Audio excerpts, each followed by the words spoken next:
Hepatitis गोटे आम कहू जोटा कि कह लिभर रे स्वेलिंग हवा तो को भी कारण हो पारे लिभर रे स्वेलिंग आसी पारे आम जोटा को मेडिकल टर्म रे कहू कि इन्फ्लामेशन या लिभर इंजुरी या लिभर को डैमेज होबार प्रोसेस स्टार्ट हो। तो जो हेपाटाइटिस आम कहू से हेपाटाइटिस को भी कारण हो पार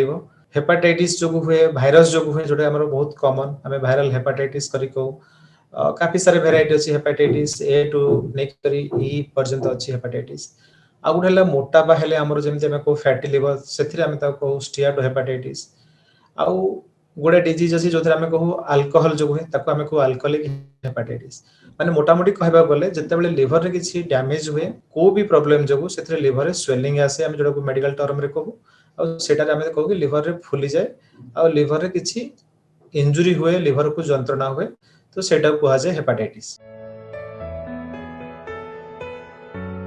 हेपाटाइटिस टाइप्स तो टाइप माने आमे कहू गोटे हला एक्यूट माने जोटा संगे संगे हला आ गोटे हला क्रोनिक जोटा आमे कहता माने लॉन्ग स्टैंडिंग रहउची। तो सडनली जोटा आमे कहू एक्यूट हेपाटाइटिस जोटा कि हमरो आमे कॉमनली देखू ओडिसा भी हमरो एपिडेमिक्स हेतिला जो जॉन्डिस आउटब्रेक होंती सेटा कॉमनली हेपाटाइटिस ए या हेपाटाइटिस ई जो बेले बेले हेपाटाइटिस बी जो हे पारे बट इज अनकॉमन। आउ गोटे जेतले हुए हमरो क्रोनिक माने बहुत लंबा समय धरी वर्ष वर्ष धरी मास मास धरी रहे सेटा आमे को क्रोनिक हेपाटाइटिस जोटा कि बेसी हुए हेपाटाइटिस बी आउ हेपाटाइटिस सी जो आउ हम ओडिसा रे सबटो अधिका जो चांस हुए हेले हेपाटाइटिस बी ही हुए।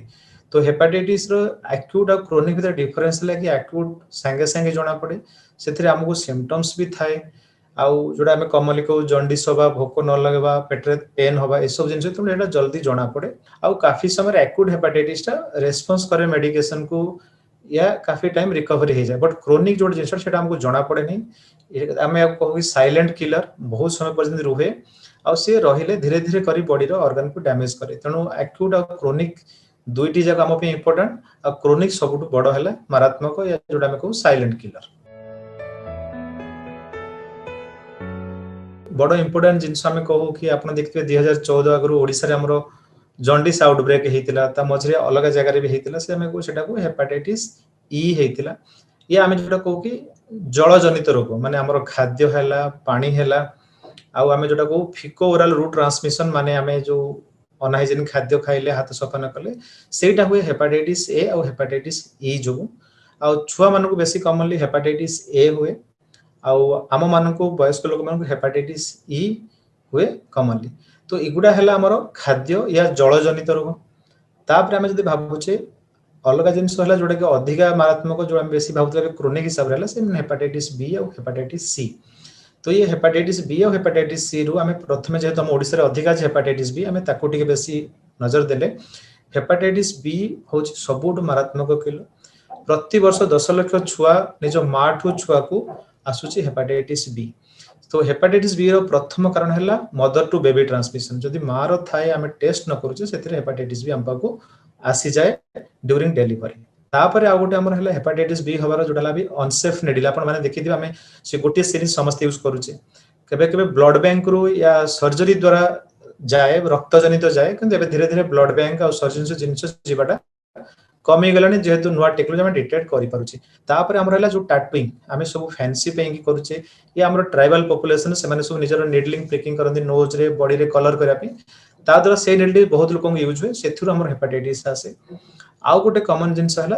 Sexual mode of transmission unsafe sex द्वारा बिना प्रोटेक्शन रे मल्टीपल पार्टनर्स ए सब जिनस हले हेपाटाइटिस आसे। तो मोटामोटी कहबा गले गोटे हला जल जनित गोटे हला रक्त जनित जल जनितटा इजिली कंट्रोल करि हबो आ इजिली क्यूरेबल बट रक्त जनित जिनसटी जोटी अछि सेथि पे कि हमको ही भाबिया को पड़िबो आ हम द्वारा ही हे परिबो। तो ए सब मोड ऑफ ट्रांसमिशन हम बुझिबा दरकार। हेपाटाइटिस रो सिम्पटम या लक्षण से जानिया बहुत जरूरी। मु आपन प्रथमे कहितली गोटे हला एक्यूट आमे जोटा को जो संगे संगे हला सेटा ही हमको बेसी सिम्पटम सहित आसे जॉन्डिस हवा जॉन्डिस माने हम जोटा कहू कि आखी हळदिया हबो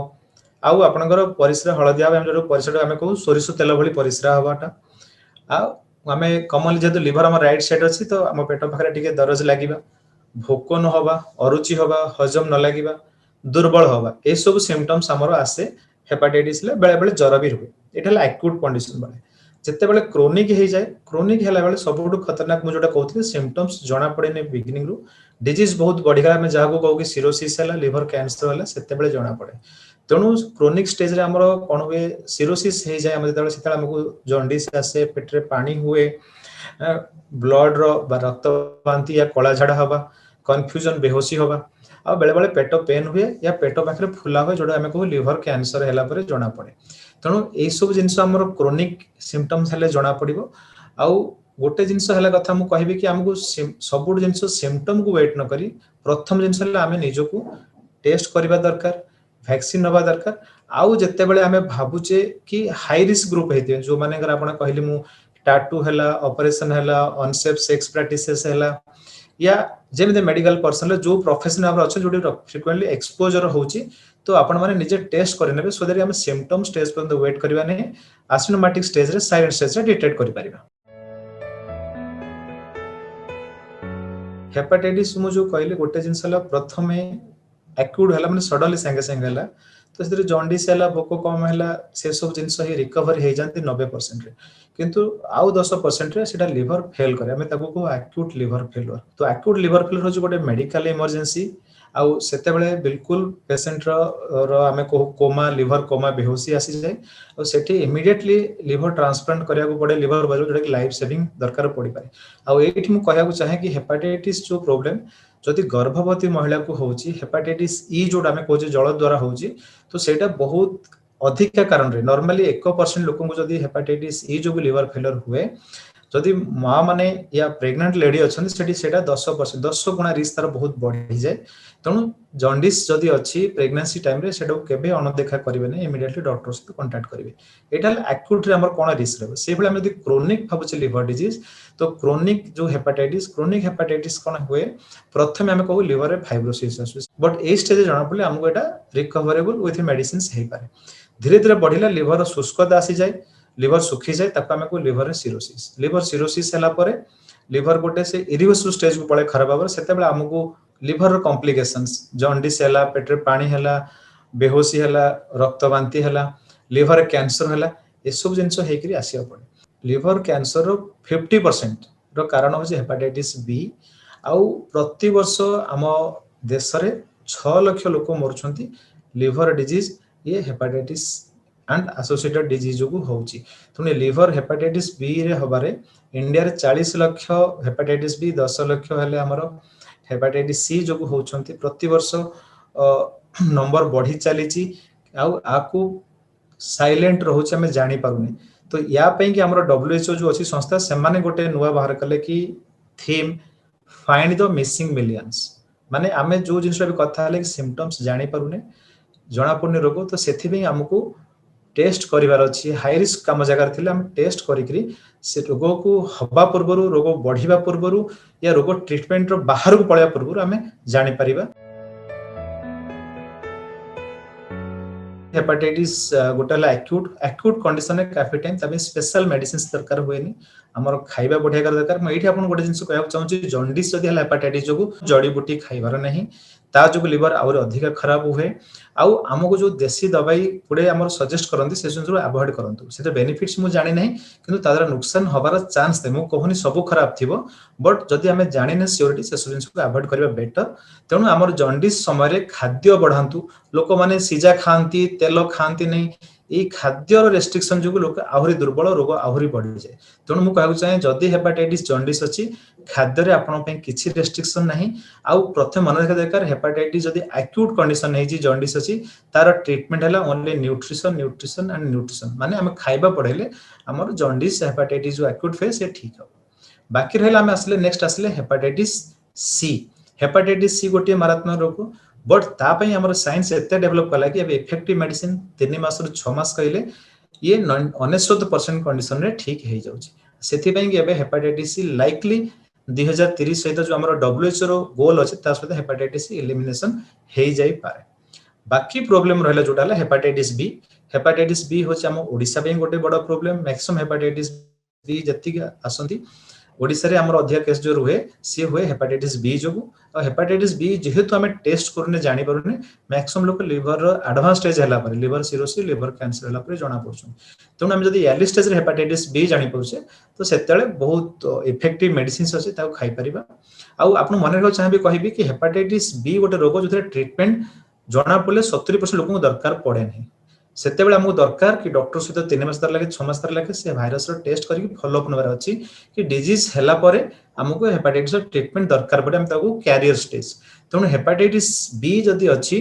आप डॉक्टर सहित सलाह करूँ रेगुलर फॉलोअप करूँ काफी लोग प्रोब्लेम हुए कि रोग जना पड़गला औषध डॉक्टर लिखिले नहीं तो आम जीवा नहीं ता द्वारा रोग बढ़ीगला पर आसती तो सहीटा को आम प्रिवेंट करवा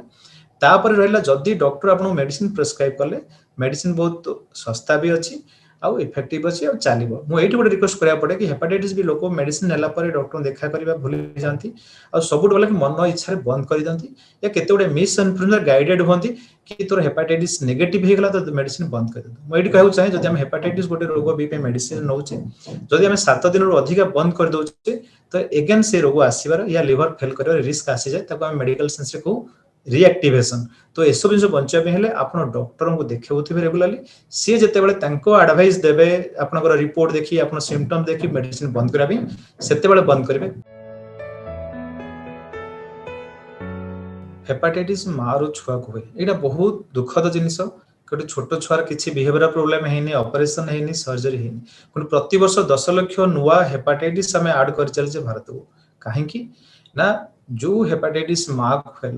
डेलीवरी समय रे या प्रेगनेंसी समय से छुआ पाक आसला बिना कारण छुआ को हेपाटाइटिस आसला आउ से हेपाटाइटिस जदि आमको होची एडल्ट एज रे बयस पर्यंत डिजीज बढ़ला बेलू हयतो हमर एज पड़े जाइतो छोट छुआ जन्मरू हेले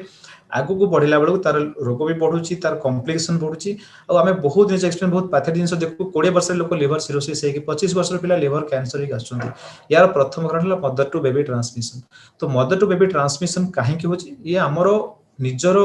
बुझा शक्ति कम जो होची तेणु मुझे कहि आपको कि समस्ते गेट टेस्टेड समस्त हेपाटाइटिस बी टेस्ट करंतु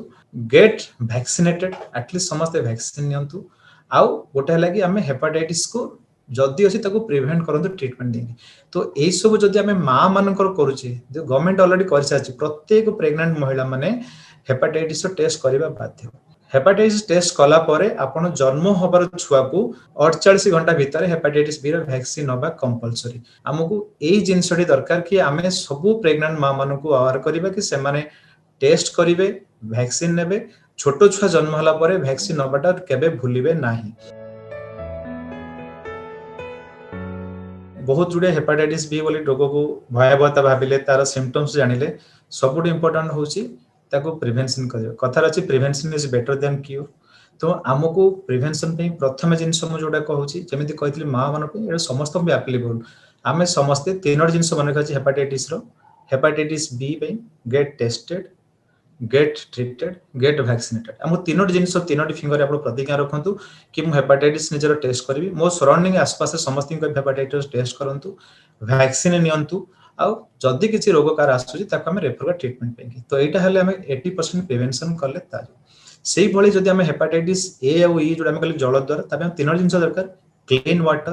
clean hand and clean food जदि आम तीनोटी कले कि जो जगार पानी या खाद्य ना सफा अच्छी और हम हाथटी सफा अच्छे आम प्रिवेंट करें तृतीय जिन कह बिहेवियरल चेंज आम प्रथमे आज मुझे द्वारा रिक्वेस्ट करी कि कोटी भी हॉस्पिटल जातु आप कहे गोटे वैक्सीन जो सिरिंज आपन पाखे खोला हम single use syringe no say to double use of single multiple use syringe केबे प्रमोशन देबे नाही आउ हॉस्पिटल रे डॉक्टर बंधु हॉस्पिटल सिस्टम सब से माने समस्त करूछंती कि ब्लड टेस्टिंग तो सेटारे ब्लड द्वारा आसबा चांस कमिलानी तो सेटु आमे गोटे प्रिवेंशन पाइले तृतीय छला टाटू टाटू आजिकली नुआ सब टेक्नोलॉजी आसले जदि प्रिक दरकार पड़े सेटा या जदि जे टाटू अति आपन ऑब्सेस अछंती से टाटू पई जो नीडल होची सेटा आपन पर्सनलाइज नीडल वरु आपन निजे दियंतु किंतु से नीडल टी आपनकर हेतिवा दरकार मल्टीपल यूज नीडल हबा दरकार नाही तापरे अनसेफ सेक्स प्रैक्टिसेस एटा को जत्ते दूर रे रखिबे यादर हम प्रिवेंशन करि परिबा तो ए सब जिंस आपन देखिले भाबिबे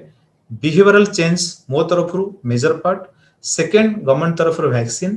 थर्ड है मोर सराउंडिंग अवेयरनेस दवा ये तीनोटी जिनस कले ଆମର prevention is better than cure for the hepatitis like a deadly disease. विभिन्न रोगर कारण और निराकरण संपर्क में डाक्तरों ठारू जानिबा पई स्वास्थ्य plus Odia YouTube channel subscribe करंतु।